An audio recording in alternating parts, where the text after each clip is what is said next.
ہمارے ہاں عموماً سب کانٹیننٹ کے معاشرے میں نماز مغرب کے بعد گھر میں جھاڑو دینے، ناخن کاٹنے، گھر کی چھت پر جانے کو نہ صرف معیوب سمجھا جاتا ہے بلکہ اسے دین اسلام کی روشنی میں منع بھی بتایا جاتا ہے۔ کیا واقعی اسلام میں ان اوقات میں کام کاج کرنا منع ہے؟ اگر ہاں تو پلیز اس کی حکمت بھی بتا دیں۔ پہلے تو کیٹاگوریکلی سن لیں کہ یہ ساری کی ساری ہندوانہ توہمات ہیں جو ہمارے معاشرے میں آ گئی ہیں۔ ایک چیز ضرور ہے، صحیح بخاری اور مسلم کی متفق علیہ حدیث ہے، نبی صلی اللہ علیہ وآلہ وسلم نے فرمایا کہ جب مغرب کا وقت ہو جائے تو اپنے بچوں کو باہر نہ نکالو۔ اس وقت شیاطین نکلتے ہیں اور وہ بچوں کو اچک لیتے ہیں۔ اور بخاری اور مسلم میں حدیث ہے کہ مغرب کے بعد اپنے گھروں کے دروازے کو بند کر دو، اور بسم اللہ پڑھ کے بند کرو تو شیطان بھی نہیں کھول پائے گا، ورنہ تو یہ جو لوگ کہتے ہیں نا ہم جنات سے اتنا کام لیتے ہیں، تو کوئی بینک سے پیسے چوری کروا کے بتائیں، دنیا کا نظام نہیں چل سکتا۔ اللہ تعالیٰ نے یہ جو ہرڈل ہے وہ سب کے لیے رکھی ہوئی ہے۔ بخاری مسلم میں الفاظ ہیں، اپنے برتنوں کو ڈھانپ دو، خالی برتنوں کو الٹا کر دو اگر ڈھانپ نہیں سکتے، اور اگر بھرے ہوئے برتن ہیں اس کو ڈھانپنے کے لیے کوئی چیز نہ ملے تو بخاری مسلم کے الفاظ ہیں کوئی ایک تنکا ہی اس کے اوپر رکھ دو۔ اور مسلم شریف میں حدیث ہے کہ ایک رات سال میں ایسی آتی ہے جس میں اللہ تعالیٰ کی طرف سے کئی ایک مرض آتے ہیں اور وہ ایسے برتن میں داخل ہو جاتے ہیں جن برتنوں کو کھلا رکھا ہوا ہوتا ہے۔ تو نبی صلی اللہ علیہ وآلہ وسلم نے یہ ساری انسٹرکشنز فرمائی۔ پھر بخاری مسلم میں یہ بھی حدیث ہے کہ نبی علیہ السلام فرمایا رات کو چراغ بجھا کے سو۔ بعض اوقات آپ علیہ السلام نے فرمایا کہ جو وہ چوہا ہے وہ دیے کی بتی کو لے جاتا ہے اور گھر میں آگ لگ جاتی ہے۔ بلکہ بخاری مسلم میں یہ بھی موجود ہے کہ نبی علیہ السلام کے مبارک زمانے میں ایک گھر کو آگ لگی اور سارے گھر والے جل گئے، اور وہ اسی طرح لگی تو آپ علیہ السلام نے منع فرمایا۔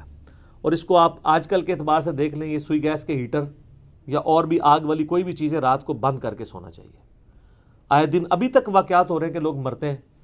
لوڈ شیڈنگ ہوتی ہے، جب گیس آتی ہے تو آٹومیٹک ہیٹر تو آپ کو پتہ ہے 15-20 ہزار روپے کا ملتا ہے۔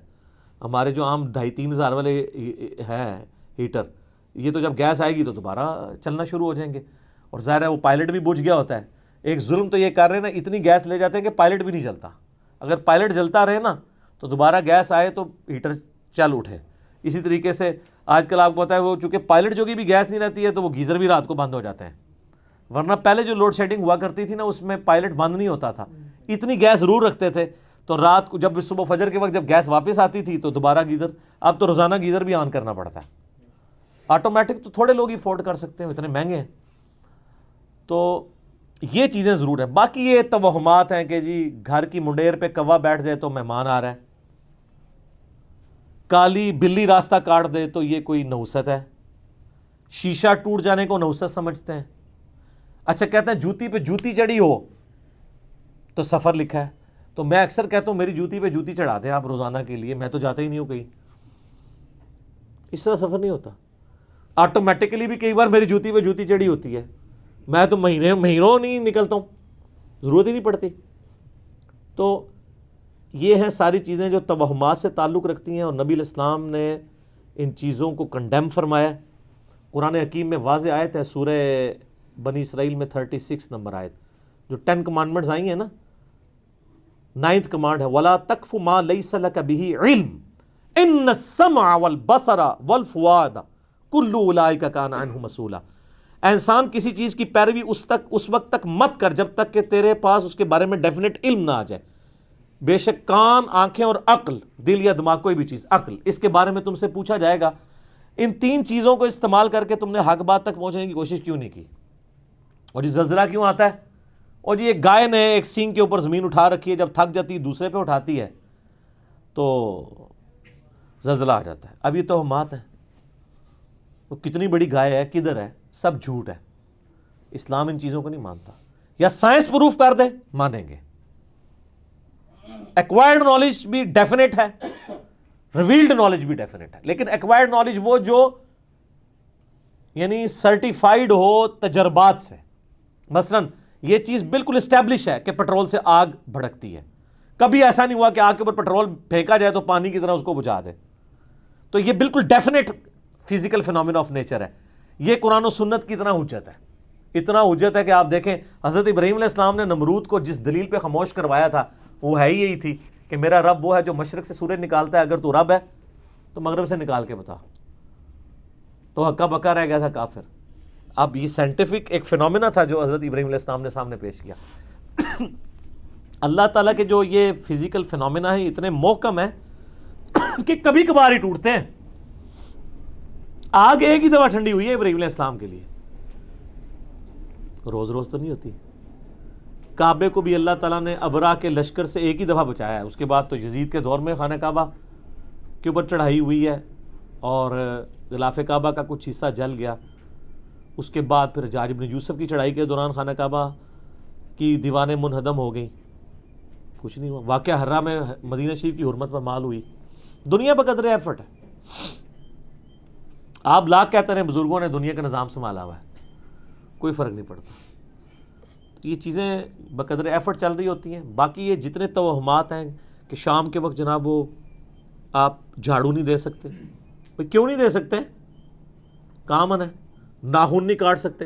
اور میں نے تو گھروں میں لڑائیاں ہوتی دیکھی ہیں اس بات کے اوپر. خاوند بیویوں کو ڈانٹ رہے ہیں، مائیں بچوں کو ڈانٹ رہی ہیں رات کے وقت کو ناخن کاٹ لے، اور ان سے یہ پوچھیں کہاں لکھا ہوا ہے تو نہ ان کو پتا نہ ان کو بتانے والوں کو پتا. سارے سنا کے سنی ٹنی پڑھا کے سنی بنو. اسلام میں کوئی ایسی چیز نہیں ہے کہ آپ اس کی بنیاد کے اوپر لوگوں کو مصیبت میں ڈال دیں. جو چیزیں منع کرنے والی تھی وہ کر دی گئی ہیں. وہ میں نے آپ کو بتا دیا کہ رات کے وقت بچوں کا نہیں نکالنا آپ نے، مغرب کے وقت وہ ساری چیزیں اپنی جگہ موجود ہیں. اچھا ہوتی کوئی یعنی 10 چیز موجود ہے، اس کے ساتھ صفر لگا کے اس کو 100 کر دیتے ہیں، کوئی اور صفر لگا کے 1000 کر دیتا ہے. اس طریقے سے بڑھاتے چلے جاتے ہیں، غلوف کرتے جاتے ہیں. حقیقت میں وہ چیز بڑی تھوڑی ہوتی ہے. اس طریقے سے دین میں خود ایگزیجریشن کرنا، لڑائی جھگڑے کرنا. بھائی صفائی تو نصف ایمان ہے. صحیح مسلم میں 534 نمبر حدیث ہے، صفائی نصف ایمان ہے. وہ صفائی کے لیے کوئی ٹائمنگ نہیں بتائے گی، جس وقت مرضی آپ کریں صفائی. اچھا جن چیزوں میں ٹائمنگ بتائی تھی اس میں کوئی فالو نہیں کرتا. سورہ نور اٹھا کے دیکھیں، اللہ تعالیٰ نے 3 اوقات میں کسی کے گھر جانے سے منع فرمایا. ارلی ان دا مارننگ، دوپہر کے وقت اور رات کے وقت. تو مجھے تو بڑا غصہ آتا ہے ایسے لوگوں پہ جو عشاء کے بعد جو ہے وہ مہمان بن کے تو منہ اٹھا کے آ جاتے ہیں. تو میں تو بالکل اسٹریٹ فارورڈ ہوں. میں دروازے پہ آ کہتا ہوں نہیں میرا ٹائم نہیں جی، انشاءاللہ پھر ملیں گے. اس کو لوگ بد اخلاقی سمجھتے ہیں، حالانکہ یہ عین اخلاق ہے، یہ میرا حق ہے. مس بیل نے بار بار دینا ایک بہت ہے. مجھے ضرورت ہوگی میں دوبارہ کال کر لوں گا، اگر نہیں کرنی 50 کے بعد بھی نہیں کروں گا. آپ کو کسی نے حق نہیں دیا کہ آپ میری زندگی میں انٹرفیئر کریں. بخاری مسلم میں حدیث ہے، نبی علیہ السلام فرمایا اگر کوئی کسی کے گھر میں جھانک رہے نا اور وہ آگے سے نیزہ مار کے اس کی آنکھ بھی نکال دینا، اس پہ کوئی قدغن نہیں ہے. آپ اسے بد اخلاقی سمجھیں گے کہ یار وہ جھانکنے سے کیا ہو گیا تھا، آنکھ نکال دی. بھئی اسلام تو یہی کہتا ہے، سختی ہے. خود نبی علیہ السلام نے ایک صحابی کو یہ کہہ دیا تھا کہ اگر میں جان رہا ہوتا تو میں تیرے ساتھ کر دیتا. حتیٰ کہ بخاری مسلم میں یہ بھی حدیث ہے کہ دروازہ کھٹکھٹاؤ، دستک دو، جواب آ جائے تو ٹھیک 3 دفعہ، ورنہ واپس چلے جاؤ، اس بات کا برا بھی نہ مانو. یہ کیوں ہے؟ کوئی اگلے کی مرضی نہیں ہے، نہیں ملنا چاہتا آپ سے، کیوں آپ اس کو مجبور کر رہے ہیں؟ تو یہ سب کی سب چیزیں ہمارے معاشرے میں توہمات چل رہی ہیں. انہی میں سے یہ بھی ہے. اسلام یا ایکوائرڈ نالج کو مانتا ہے یا ریویلڈ نالج کو. سر پھر گورے کو اسلام ہے نا. گورے کو آپ کہہ دینا کالی بلی آگے سے راستہ کاٹ دے تو نحوست ہے، وہ مانے گا؟ ایمانداری سے مجھے بتائیں. نان سینس، کیا بات کر رہے ہو؟ نہیں مانے گا. آپ کے اعتقادات جو ہیں وہ گوروں سے بھی گئے گزرے ہیں. اور کر کے دیکھ لیں آپ، یہ جو آسٹریلیا کی ٹیم آپ کے ساتھ کر رہی ہے، ان کے آگے کہ کالی بلی پھینکے پھر تو انہوں 3 سینچری مارے گا وارنا. کچھ بھی نہیں ہونا. دنیا بقدر ایفرٹ ہے، اس طرح سے کچھ بھی نہیں ہونا. ساری کی ساری چیزیں توہمات ہیں. ٹھیک ہو گیا؟